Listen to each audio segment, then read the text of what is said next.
Hola, ¿qué tal? ¿Cómo están? Mi nombre es Marita Rodríguez. Primero quiero agradecer mucho a Belén Jerez y a Guido por esta invitación. Y bueno, nada, quería contarles primero que yo soy bióloga molecular. Estudié unas generaciones un poquito antes que Belén. Estudié en la misma universidad donde ustedes están estudiando ahora. Y hace 6 años cambié un poco de rumbo y decidí venirme a México a hacer una maestría en filosofía de la ciencia. Hice la maestría, que fueron unos 2 años, más la tesis de maestría, y luego decidí comenzar el doctorado también en la filosofía de la ciencia en la Universidad Nacional Autónoma de México, en la UNAM. Y en eso estoy ahora, ya llevo 2 años de mi doctorado. Bueno, mi campo de estudio, yo me dedico, y mi campo, digamos, el campo más grande es la filosofía de la ciencia, y el campo de estudio son los estudios sociales de la ciencia y la tecnología. Bueno, ¿y qué hace este campo? En pocas palabras, lo que hago es analizar a la ciencia como una actividad social. ¿Qué quiere decir esto? Que es una actividad que está hecha por personas, en donde el conocimiento científico es producto de esa actividad. Entonces, lo que nos interesa específicamente a mí y a toda la gente que hacemos este tipo de estudios es estudiar las condiciones históricas, contextuales, sociales y políticas que intervengan en la producción de un hecho científico. Supongo que esto les sonará, que es muy parecido a lo que hace Rebeca en la película cuando está investigando, investigando sobre las células HeLa. Mi trabajo de doctorado específicamente tiene que ver con estudiar cómo los investigadores se disputan las muestras de tejidos obtenidas de los pacientes de un hospital. Específicamente es un hospital de cancerología y hay otro hospital que no es de cancerología. Y cómo estas muestras son utilizadas por los científicos para producir investigaciones que les ayudan a obtener más poder dentro del campo científico. Eso es lo que específicamente yo hago en mi trabajo de doctorado. Entonces ven que cómo se empata de alguna manera mi tema de doctorado con lo de la película que acaban de ver y que ahora van a analizar ustedes con Guido y con Belén, y yo quiero ver si puedo aportar algunas preguntas. Esa es mi intención. Bueno, entonces la película que vieron se llama La vida inmortal de Henrietta Lacks y está basada en este libro. ¿Por acá se ve bien? Que el libro es de Rebecca Skloot, y bueno, obviamente ven que se llama de la misma manera. En los estudios sociales de la ciencia es un libro muy importante. O sea, si bien ustedes vieron que en la película tiene como este tono periodístico, a nosotros lo tomamos mucho para analizar, como modelo del tipo de investigación que hacemos en los estudios sociales de la ciencia, porque no es solo periodística, aunque ella se define como periodística. Ustedes ven cómo ella se involucra con la hija de Henrietta, la forma que hacen las investigaciones, cómo se mete con los archivos y demás. Todo eso tiene que ver con el tipo de trabajo que realizamos en los estudios sociales de la ciencia. Y yo lo definiría que es un trabajo del tipo etnográfico. Bueno, entonces obviamente que aquellos que tengan más interés, yo los invito a que lean el libro, que es muy bueno.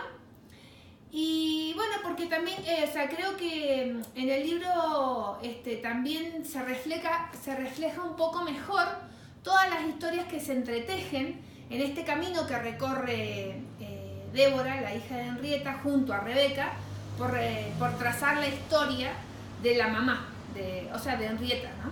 De la mamá de Débora. Entonces, yo quería empezar cuestionándonos un poquito el título que tiene el trabajo práctico, que dice algo así como, el título es Los científicos, ¿cómo son y cómo deberían ser? Bueno, para mí esta pregunta, creo que puedo decir que es una de las preguntas que me motivó a estudiar la maestría, pero luego que estudié la maestría y ahora en el doctorado, encuentro que es una pregunta muy compleja de responder, porque creo que los científicos son de muchas maneras y me parece que muy difícilmente, y por las investigaciones que he visto y los debates que podamos establecer, nos vamos a poner de acuerdo en cómo deberían ser los científicos. Lo que sí es interesante es ver que este tipo de preguntas son de carácter ético y se refiere a lo bueno, o son sobre lo bueno y lo malo de nuestras acciones. Otras preguntas que nos podemos hacer que tienen que ver con esta reflexión sobre lo bueno y malo de nuestras acciones, es si, por ejemplo, si está bien ser deshonesto a favor de una buena causa. Si podemos justificar que un grupo de personas viva en opulencia mientras otras pasan hambre y son obligadas a dejar sus países, como lo que está ocurriendo en este momento aquí en México con la caravana migrante rumbo a Estados Unidos. Otra pregunta que nos podemos hacer es si está mal clonar un ser humano o destruir embriones humanos en la investigación médica. Si está mal, por ejemplo, podemos también reflexionar utilizar muestras biológicas de pacientes sin su permiso para realizar investigaciones. Que yo creo que esta sería una de las preguntas que nos podemos hacer de la película. Que también la podríamos como reformular, o otra pregunta que yo les haría a ustedes sería, si ustedes creen que los científicos que aparecen en la película se aprovecharon de Henrietta y de su familia. Ya se la dejo para que la debatan ahí junto con Belén y con Guido. Creo que es interesante, en la película y en el libro también, pero creo que en la película lo refleja un poco mejor porque uno puede ver los personajes. Creo que es interesante pensar cómo muestra la película la manera en que los científicos se relacionan con sus pacientes, cómo los conciben y cómo los juzgan. Si ustedes recuerdan, en un momento particular, uno de los investigadores, que Rebeca creo que lo está entrevistando, afirma que no le dice a los hijos de Henrietta que estaba investigando sobre marcadores genéticos para un problema que había ido de contaminación de las células HeLa, que habían contaminado otras células. Dice que no les dice que está haciendo esa investigación porque creyó que no entenderían y que prefirió en realidad que creyeran que los estaban estudiando para ver si ellos iban a desarrollar algún tipo de cáncer. Entonces ustedes ven ahí que hay una diferencia importante en cómo los investigadores se están parando frente a los pacientes y cómo los consideran, cómo los están viendo como personas que no son capaces de entender ni de manejar información. Eso también creo que está muy claro en cómo Débora se mete en la investigación y quiere que Rebeca le cuente qué es lo que está pasando y qué es lo que ha pasado con su mamá. Una cosa que les quería comentar es que el caso de Henrietta no es el único. En la literatura de los estudios sociales de la ciencia y en la de sociología en general se han registrado varios casos más, como por ejemplo el desarrollo de la línea celular Mo, que es el caso de un doctor que sacó células del vaso de su paciente sin su consentimiento informado y posteriormente las patentó. Esto llevó a una gran controversia en Estados Unidos, en California, si mal no recuerdo, creo que decía California y Seattle, una de las dos. Esto llevó a una gran controversia que llegó hasta la Suprema Corte de Justicia de Estados Unidos, en donde finalmente se le negó al señor Moore el derecho a reclamar las células como propias y con ello la posibilidad de recibir un beneficio económico. Esto, bajo la Corte Suprema, lo que alegó para afirmar esto es que no se puede patentar ninguna parte del cuerpo humano. Lo controversial, que podemos pensar, es que sí le permite al doctor y a su asistente patentar la célula, porque alegan que ha habido algún tipo de desarrollo biotecnológico. Bueno, eso habría que analizarlo bien, cómo es que las células MOS llegan a establecerse una línea, pero en realidad, si uno se mete en el caso, ve que lo que se hizo nada más es dispersar las células del vaso y que se establezcan las líneas celulares. Entonces es para discutir bastante esto del desarrollo biotecnológico que modifica el tema de la propiedad. La cuestión es que esto abrió el debate en Estados Unidos y mundialmente sobre el patentamiento de las partes del cuerpo y de los recursos biológicos naturales, que es una cosa que creo que la película también nos invita a reflexionar. Ya una de las últimas reflexiones que quería compartir con ustedes tiene que ver que justamente que todos estos casos y otros más que ha habido han originado que se establezcan ciertas pautas de conducta que los científicos tienen que seguir. ustedes supongo que lo conocen. Una de ellas es que las investigaciones que utilicen material biológico humano deben pasar por una evaluación de un comité de ética.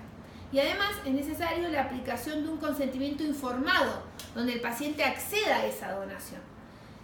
Se supone que la aplicación del consentimiento informado debe hacerse de manera tal que el paciente pueda tomar una decisión informada y consciente. Es decir, los científicos deben explicar detalladamente cómo será utilizado el material que se extraiga y qué consecuencias tendrá eso para el propio paciente. Sin embargo, en los últimos años muchas investigaciones, y la mía entra más o menos, mi propia investigación entra más o menos en esa área, muestra que generalmente el consentimiento informado es tomado como un paso administrativo y burocrático en la toma de la muestra y que generalmente el paciente no llega a tener un entendimiento, una comprensión completa sobre el proceso de donación. Inclusive, hay autores que sugieren que los comités de ética no funcionan como organismos que se encarguen de controlar que los pacientes tomen efectivamente decisiones informadas, sino más bien se trata de un conjunto o de un grupo de investigadores de la misma investigación, de la misma institución, que ellos mismos están interesados en conseguir esas muestras y que actúan en realidad como facilitadores de ese proceso, de que las muestras les lleguen a ellos.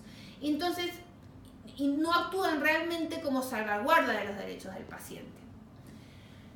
Por último, a mí me gustaría compartir una de las inquietudes que a mí me deja la película, donde se ve mucho que la hija de Henrietta y Débora, en muchas ocasiones, inclusive creo que también el hijo de Henrietta se pregunta, o sea, afirman como que las células HeLa son Henrietta Lacks. Entonces mi pregunta es esa, si las células HeLa son Henrietta Lacks, si puede reducirse la vida y la existencia y la experiencia de una persona en un montón de células creciendo en una estufa de cultivo. Nada, espero que, bueno, eso quería compartir con ustedes y los dejo con Belén y con Guido y que debatan mucho y luego me contarán. Cualquier duda, yo estoy abierta para responderlas. Mi correo es maritarodríguez21@gmail.com. Al que le interese en este tema o quiera discutir otra cosa, yo estoy disponible. Muchas gracias.